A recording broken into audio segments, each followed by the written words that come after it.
Olá pessoal, nosso objetivo agora é instalar um servidor do tipo PDC, Primary Domain Controller, controlador de domínio primário. Então para isso eu venho aqui no ícone do VirtualBox, vejam que não tem nada, nenhum sistema operacional instalado. Eu vou aqui do lado direito, no topo, clico em novo e aqui eu vou escolher o meu sistema, tá? Coloco um nome para ele, eu vou padronizar que todos os meus servidores vão começar com SRV, tá? De server, então SRV, PDC, Primary Domain Controller. Aqui eu escolho a opção de sistema operacional que eu quero instalar o Linux, e aqui tem diversas opções, eu vou escolher o Linux 64 bits. Um detalhe, se no software que vocês instalaram, no VirtualBox, não estiver aparecendo essas opções de 64 bits, chequem no setup de vocês, porque normalmente nas máquinas Intel existe uma opção lá chamada Intel Virtualization Technology.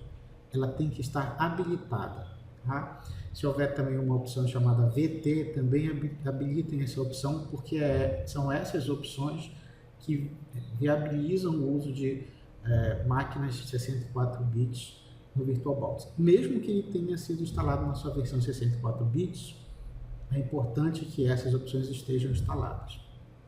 Então eu fiz isso aqui, vou lá para a próxima. Bom, a tela seguinte, a minha janela seguinte, ela faz referência à quantidade de memória disponível onde? No meu computador hospedeiro, ou seja, naquele computador onde eu vou fazer a instalação das minhas máquinas virtuais, no computador de fora, no computador físico, ok? Então, o cuidado que eu tenho que ter é, primeiro, eu tenho que, se eu vou instalar 3, 4 máquinas e rodar essas máquinas simultaneamente, eu tenho que dividir a quantidade de memória dessas máquinas nesse espaço verde que tem disponível aqui. O que eu tenho que ter cuidado é para não invadir essa área aqui, que está em laranja e em vermelho, porque é uma área dedicada ao sistema operacional do hospedeiro. Então, se eu começar a invadir essa área, eu corro o risco de gerar uma certa instabilidade no meu sistema. Então, eu vou aqui colocar com 2048, vou avançar. Aqui eu digo que eu quero criar um disco virtual agora, no padrão VDI, e eu quero ele dinamicamente alocado. Quando eu escolho tamanho fixo, se por acaso eu começar a crescer, inserir coisas nesse sistema que eu instalei, e ele estourar o limite que eu havia definido durante a instalação do VirtualBox, ele vai trancar e não funciona mais. Dinamicamente alocado significa que se ele encher, automaticamente um novo espaço, uma nova área vai ser alocada para ele. Lógico que isso gera uma certa queda de desempenho, mas pelo menos ele não tranca, ele não trava. Então escolham sempre aqui dinamicamente alocado. Aqui ele repete sugerindo o mesmo nome que você deu na máquina para instalação no início do VirtualBox, né, onde nós colocamos SRV PDC, e aqui ele sugere um tamanho de instalação que normalmente, de disco, né, que normalmente o VirtualBox sugere 8 GB, a gente vai colocar 10. E eu vou lá em criar, ok? Então eu já preparei todo o ambiente para receber a instalação do meu VirtualBox. O passo seguinte é vir aqui em armazenamento, né, para fazer uma associação da ISO, né, com a instalação desse servidor.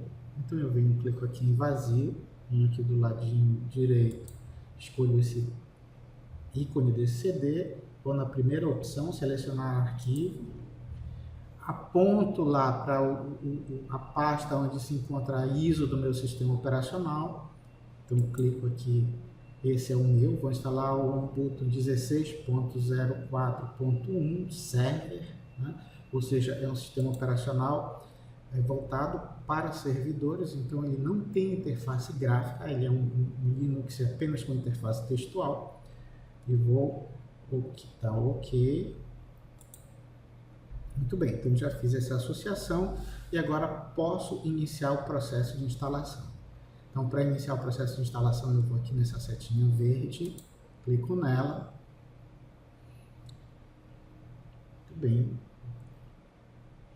E aqui está a primeira tela do meu processo de instalação. Isso aí é uma simulação exata, né, do mesmo procedimento que eu teria se eu pegasse uma máquina nova, uma máquina limpa, que nunca foi usada, e colocasse o DVD lá, o CD de instalação do meu sistema operacional. Então, essa janelinha, ela está simulando um computador totalmente novo.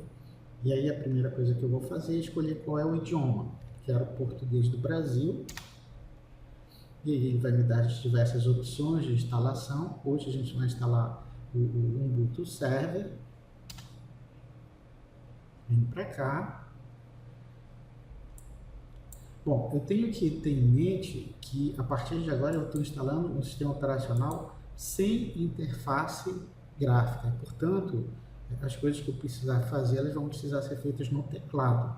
Apesar de eu visualizar o mouse em alguns momentos, mas o mouse não vai responder quando eu quiser selecionar alguma opção. Então, sempre tem que ser feita no teclado. E o que ele diz nessa primeira informação aqui? Ele fala que essa versão do sistema operacional que eu escolhi, ela não está completamente traduzida para o idioma, ou seja, não está completamente traduzida para o português. Eventualmente, algumas mensagens, alguma coisa pode aparecer em inglês ainda. Pergunta se eu quero continuar. Então, sim, tudo bem. E aí eu vou configurar o teclado, né, o teclado brasileiro. Se eu escolher a primeira opção, eu estou configurando dentro do padrão ABNT, né, que é o padrão que nós usamos aqui no Brasil, da Associação Brasileira de Normas Técnicas. E aí passa em frente. Muito bem. Ele começa inicialmente a carregar uma série de componentes que vão fazer parte desse processo. Isso inclui drivers, inclui uma série de componentes para poder preparar aquele meu disco, aquele meu HD de 10 GB, né, que eu configurei no início da instalação, para que eu possa fazer a instalação desse sistema operacional. Muito bem, configura a parte de endereço de rede. Ok. Qual é o nome da máquina? Eu vou dar o nome da minha máquina, o próprio nome que eu tinha definido lá no início, SRV PDC. Ok? Então, esse é o servidor PDC. E vou lá e clico em continuar. Para eu saltar entre essas opções e do nome da máquina para voltar ou para continuar, eu uso a tecla Tab.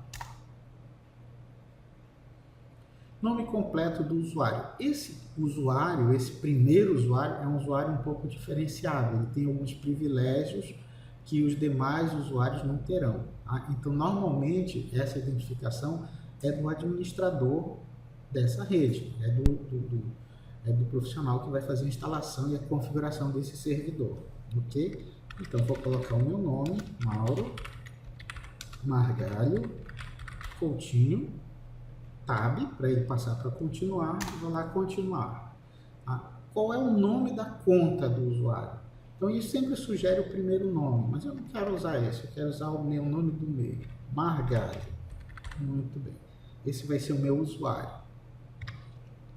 Continuar. Qual é a senha? Bom, nós vamos escolher uma senha padrão para colocar em todas as nossas instalações, em todos os nossos servidores, justamente para não correr o risco de instalação, mas de esquecer essa senha no meio do caminho. Mas, é lógico, obviamente, na empresa de vocês precisam escolher uma senha que seja segura, que seja forte, que não seja uma senha feijão com arroz, como essa que a gente vai escolher aqui. Então, a nossa senha padrão, ela vai ser costelinha. Quando você digita, aparecem esses asteriscos. Se você ficar em dúvida, você marca da Tab, ele passa para o item de baixo e pressiona uma vez a barra de espaço para ele marcar. Olha aí, então costelinha, que é o nome do cachorro do Dog Funny, né? É a senha que a gente vai usar em todos os nossos processos de instalação.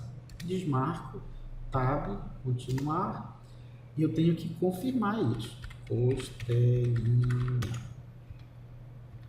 Continuar. Muito bem. Bom, o passo seguinte, ele vai perguntar se eu quero encriptar a minha pasta pessoal.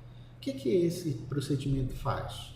O Linux, ele tem uma estrutura de diretórios, e dentro dessa estrutura de diretórios existe um diretório chamado /home, que é o diretório onde todos os dados dos usuários são armazenados.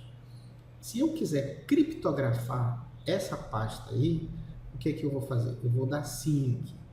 Tá? Então, se, por exemplo, se eu estivesse usando um notebook, tá? E esse notebook fosse roubado, fosse perdido, etc. Então, mesmo uma outra pessoa que tivesse algum conhecimento de Linux, ela não iria conseguir acessar os dados dessa pasta /home, porque eles estariam totalmente criptografados. Então, isso é muito importante de você fazer na sua empresa, tá? Porque se houver um roubo ou alguma coisa assim, um furto do HD do servidor, é mais difícil de acontecer, mas pode acontecer.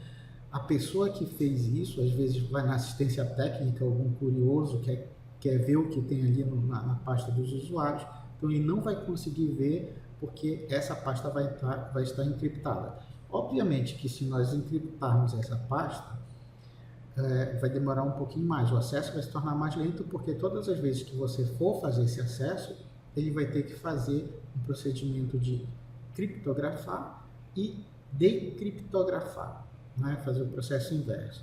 Então, como aqui a instalação é para fins didáticos, a gente vai escolher não. Tá? Mas, na empresa de vocês, quando vocês forem instalar uma versão para valer do Ubuntu, do Linux Server, a gente recomenda que vocês criptografem, sim, essa partição de dados do usuário. Então, nós estamos aqui no Pará, eu vou escolher esse item para ele poder fazer o sincronismo nos relógios, né? Muito bem. E aí ele pergunta como eu quero fazer o particionamento. Tá?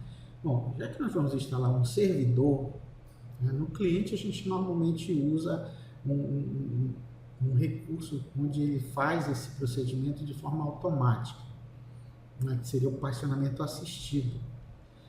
Mas nos servidores é melhor a gente fazer a coisa com o pé no chão, sabendo o que está fazendo. Portanto, eu vou escolher a opção manual.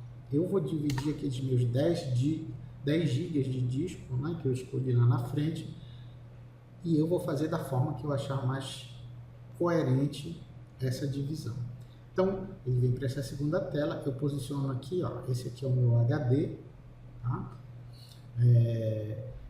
Tem um pouquinho mais do que os 10, né? Eu tinha selecionado 10 GB, sempre coloco um pouquinho a mais, aí você dá Enter. É esse cara que eu quero particionar, tá? E aí eu venho aqui criar uma nova tabela de partições neste dispositivo, sim, tá? E aí ele coloca aqui um espaço que eu tenho livre. E aí eu vou configurar, eu vou dividir esse espaço. Então eu dou Enter aqui, vou criar uma nova partição. Tá? Então, basicamente, no mínimo, você precisa criar 3 partições para poder, um servidor, para poder estruturar bem os teus dados. Uma é a partição para o sistema, uma que é a partição para os dados dos usuários e uma partição de swap. Essa partição de swap, ela serve para o seguinte: quando você tem uma memória que não é tão grande assim, uma memória RAM que não é tão grande, e você precisa colocar muitos dados lá e eles não comportam nesse tamanho de memória, então ele faz uma jogada transferindo um pedaço da memória para o disco, enquanto ele usa, e depois ele traz de volta. Então esse procedimento é chamado de swap, que significa troca, tá? Então, é para isso que serve a memória swap. Bom, nesse item aqui, eu posso dividir de 2 formas. Eu posso dizer quanto eu quero em gigabytes, por exemplo, eu posso dizer que na primeira partição eu quero, seria a partição do sistema, eu quero 3 gigabytes, ou eu posso dividir em forma de percentual. Eu posso dizer que eu tenho 10, né? Eu posso dizer que eu quero 30%. Então, essa primeira partição aqui, ela equivale a 30% do tamanho do meu disco. Vamos fazer assim, eu dou continuar, ou seja, vai dar mais ou menos 3 GB, né? É uma partição primária, tá? Localização para a nova partição, ela está no início do disco, e está aqui a minha partição, sistema de arquivos journaling. Depois a gente vai fazer um vídeo explicando esses sistemas de arquivo, o ponto de montagem barra, porque o sistema, normalmente sistemas Linux, a gente monta no barra, né, na raiz da minha árvore de diretórios. E esse flag de inicializável, ou seja, eu posso fazer a carga, a inicialização do sistema a partir dela, então normalmente eu devo deixar ligado, tá? Eu clico nele para deixar ligado, então isso que a gente vai fazer. Depois que terminou, você dá Enter, finalizar a configuração da partição, ainda sobrou mais ou menos 7,5 GB de espaço em disco. Então, 30% já foi alocado para o sistema. Aí eu vou dar um Enter aqui. Tá? Eu digo criar nova partição. Bom, agora eu quero 60%. Né? 60%, eu dou continuar. Tá? Esse 60% eu vou dedicar para colocar os dados dos usuários. É como no Windows, aquele D que você cria para não misturar com o disco C do sistema. E normalmente quando você cria esse tipo de dados dos usuários, a gente coloca numa partição lógica, não numa partição primária. Então dou Enter aqui, vai ficar também do início que estiver disponível, né?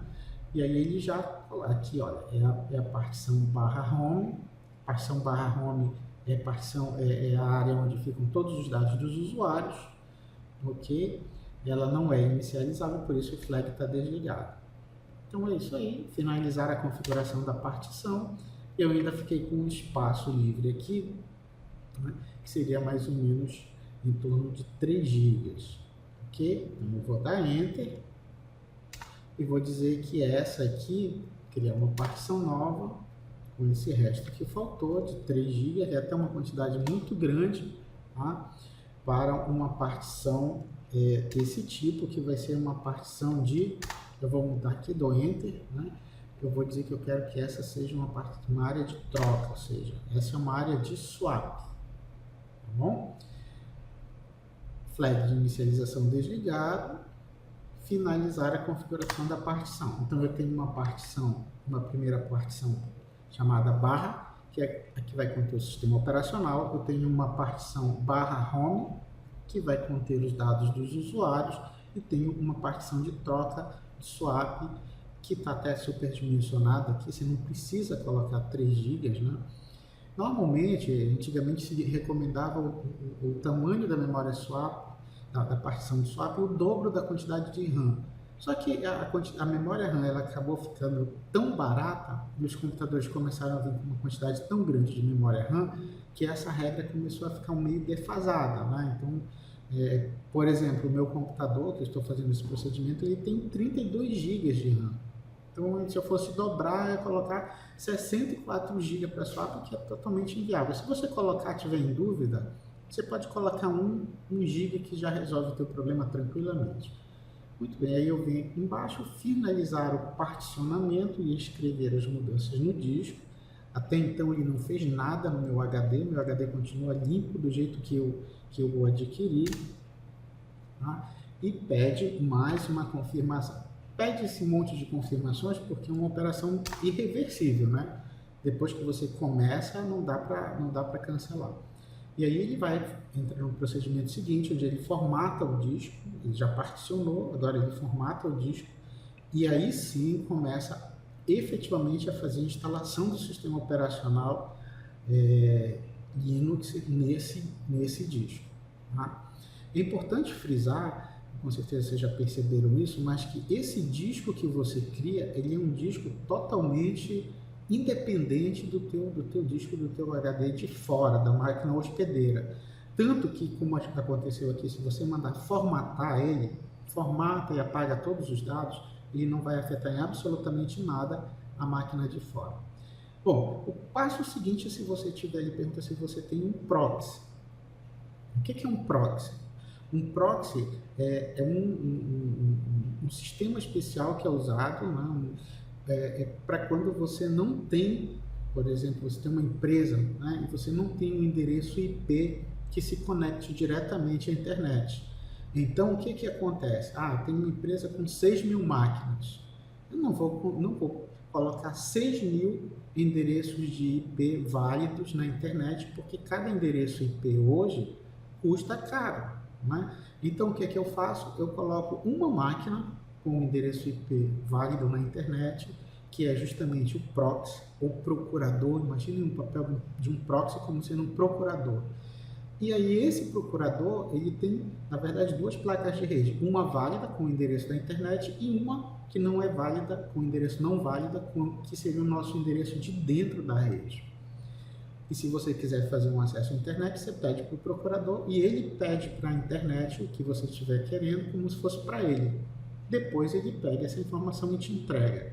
Então, com isso, a única máquina que fica exposta à internet é o proxy, é o procurador. Se houver, você coloca o endereço IP do teu procurador, do teu proxy aqui. Senão, você só vai clicar em mandar continuar. Bem. Aí ele vai configurar os diversos pacotes. Aqui ele está configurando um pacote chamado Aptitude, que é um pacote proveniente das distribuições derivadas do Debian e das distribuições derivadas dele, que facilita bastante a vida de qualquer administrador, né? Qualquer usuário Linux, porque ele permite que você instale os sistemas de uma forma bem fácil, bem rápida, né? E todas as suas dependências são tratadas de maneira bem fácil para qualquer usuário. Beleza. Aí aqui ele pergunta como é que você quer tratar a questão das atualizações. Né? Então, como a gente está trabalhando com um servidor, qualquer atualização, qualquer patch, a gente chama essas atualizações nos sistemas operacionais de patch. Né? Então, algum furo de segurança, por exemplo, que foi descoberto por uma empresa e rapidamente quem distribui esse sistema operacional coloca imediatamente disponível os patches para corrigirem, para fecharem aquele buraco, aquela falha de segurança.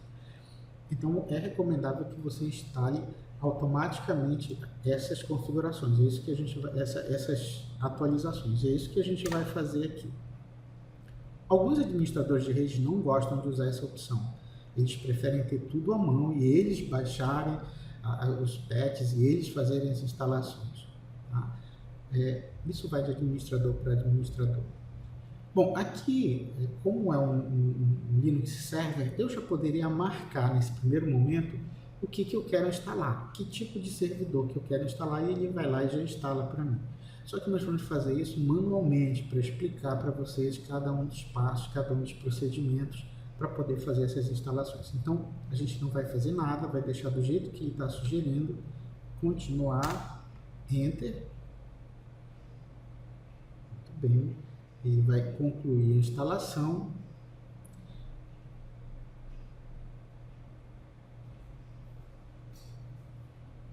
Vejam bem, a instalação aqui está correndo muito rápido, muito rapidamente, porque eu tenho um computador aqui, o meu hospedeiro é um computador Core i7, e ele tem 32 GB de RAM. Óbvio que se você tiver um Note com um computador com menos recursos, isso vai ocorrer de uma forma bem mais lenta. Então não se irrite se a velocidade do teu computador não estiver compatível com a velocidade do vídeo que você está vendo, tá? Porque a gente está usando um computador bem dimensionado aqui para mostrar para vocês. Ok? Muito bem.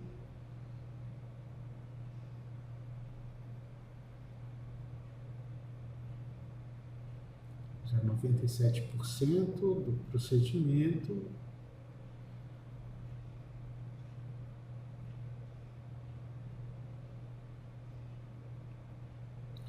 O passo seguinte, ele vai perguntar se eu quero instalar um sisteminha chamado Grub, que é um gerenciador de inicialização. Eu acho interessante fazer a instalação do Grub. quando você tem mais de um sistema operacional na máquina, ele que apresenta aquele menu no início, que onde você escolhe, quero fazer o boot pelo Windows, quero fazer o boot pelo Linux, e tem uma série de outros recursos que podem te ajudar. Então eu sugiro que vocês coloquem o Groove como um registro como um sistema de inicialização. Sim. Ok. Tá finalizando a instalação. E aí, concluiu, né? O que eu vou fazer? Vou dar continuar e aí já vai reiniciar a máquina com o Linux totalmente instalado, pronto para eu fazer toda a minha instalação, a minha configuração do servidor. Muito bem. Então verifiquem, se eu tiver aqui vários sistemas instalados, cada um deles vai ficar representado numa janelinha dessa. Eu posso abrir aqui um Linux, posso abrir um Windows, posso abrir outro Linux. Então, vou abrindo quantos sistemas operacionais eu tiver necessidade. Ok, então essa é a cara, né, do Linux Server. Aliás, de qualquer distribuição do Linux Server, quando você instala, é assim que vem, né? Não tem interface gráfica, não tem nada disso. E aí a primeira coisa que ele pede é o seguinte: qual é o teu login, qual é o teu usuário de login? Então lembra lá no início, nós cadastramos o nome do usuário administrador, que foi Mauro Margali Coutinho, e cadastramos o nome de usuário para login, que seria Margali. Não sei se vocês lembram. Enter. Qual é a senha? Escolhemos Costelinha como senha padrão. Ok, então pronto. Está aí o meu sistema instalado, já caí na minha primeira tela. Bom, a primeira coisa que eu vou fazer, quando eu terminar de instalar o meu sistema operacional, eu vou fazer, se esse sistema for um Ubuntu, né, o Linux Ubuntu, eu vou fazer um sincronismo entre o meu catálogo de software, de programas que existem disponíveis para que eu possa instalar, para que eu possa configurar, e o catálogo que está na nuvem, tá? Que são chamados de repositórios. Isso é feito através desse comando aqui, ó, apt-get update. Só que se eu fizer só desse jeito, olha o que vai acontecer. Ele vai dar uma mensagem e vai dizer o seguinte: você é um usuário comum, você não tem autorização para fazer esse tipo de procedimento. Só quem pode fazer isso é o superusuário, que no Linux a gente chama de root. Né? Então, o root, R-O-O-T, é o superusuário do Linux. O root, esse primeiro usuário que é instalado, eu já havia falado para vocês, é um usuário que tem algumas características especiais. Então, é um usuário que ele pode, vamos dizer assim, incorporar os poderes de root em um certo momento, para fazer alguma atividade. Então, a priori, esse é o único usuário que pode fazer isso. Tá? Como é que ele faz isso? Ele usa um comando chamado sudo. Tá? Sudo vem de super user do, ou seja, o do inglês é faça, né? Como se fosse assim, faça-se um super usuário. Então você diz sudo, faça-se um super usuário. E aí você dá o comando apt-get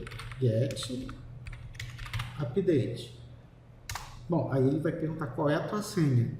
Aí você pode dizer, pô, mas eu acabei de me logar e digitei meu usuário e a minha senha, por que eu tenho que digitar de novo?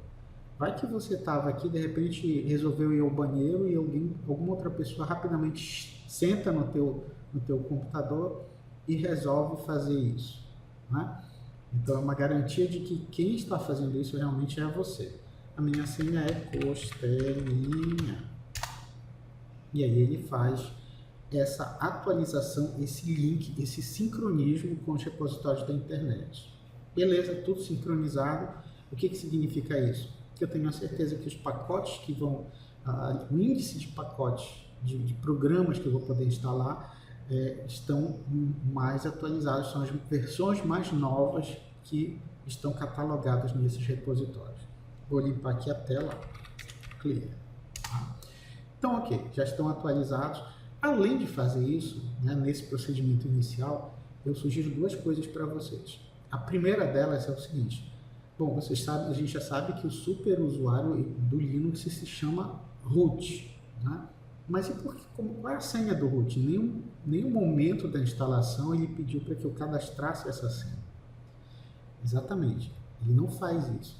Você, que é o usuário administrador que instalou o Linux, após o procedimento de instalação, você tem a opção de atribuir uma senha para o root. E é o que a gente vai fazer aqui. Esse comando, passwd, seguido do nome do usuário, ele serve para mudar a senha. Então, se eu der passwd root, o que é que ele vai fazer? Ele vai mudar a senha do root. Só que eu, como usuário comum, estou logado como usuário Margalho, eu não tenho esse poder. Então, só o root pode fazer isso, pode mudar a senha de um outro usuário. Então, eu vou invocar ele, super user do, faça-se super usuário, passwd root. Então, com esse comando, eu estou dizendo, mude a senha do super usuário, que na verdade ela ainda não existe, né? Aí primeiro ele vai lá e diz assim, tá, então qual é a senha desse super usuário? A senha desse super usuário, como estamos trabalhando com fins didáticos, eu vou colocar mesmo, costelinha. Confirma, costelinha. Beleza. Nem pensem em fazer isso na empresa de vocês, ou seja, na empresa de vocês, a senha do administrador da rede tem que ser uma e a senha do superusuário tem que ser uma senha diferente. Repito, aqui nós estamos fazendo só por uma questão didática. Então, se eu sair agora, saí, me desconectei, eu posso agora me logar como root costelinha. E se eu for fazer algum tipo de procedimento, como apt-get update, que eu devo fazer uma vez por dia, pelo menos, a primeira vez que eu me logo, eu já não preciso invocar o superusuário, porque quem está fazendo isso, nesse momento, já é o superusuário. Então, ó, ele já faz diretamente, ele não reclama mais. Ok? Beleza. Outra coisa que eu vou fazer agora, nesse primeiro momento, eu vou precisar, como eu tenho uma interface textual, eu vou precisar de algum software, de algum editor de texto para poder fazer as minhas diversas configurações. Eu vou precisar configurar um monte de arquivos nesse meu procedimento de instalação do servidor PDC. E como é que eu vou fazer essa configuração? Essa configuração ela vai ser feita através de um editor de texto, só que não é um Word, não tem interface gráfica, né? Então é um editor de texto voltado para a interface textual. Todo Linux ele já vem por padrão com um editor de texto chamado VI. Se você der VI, por exemplo, test.txt, ele vai abrir uma tela para você poder cadastrar o que você quiser nesse editor. Só que esse editor ele é muito complicado para quem não está habituado a trabalhar com ele.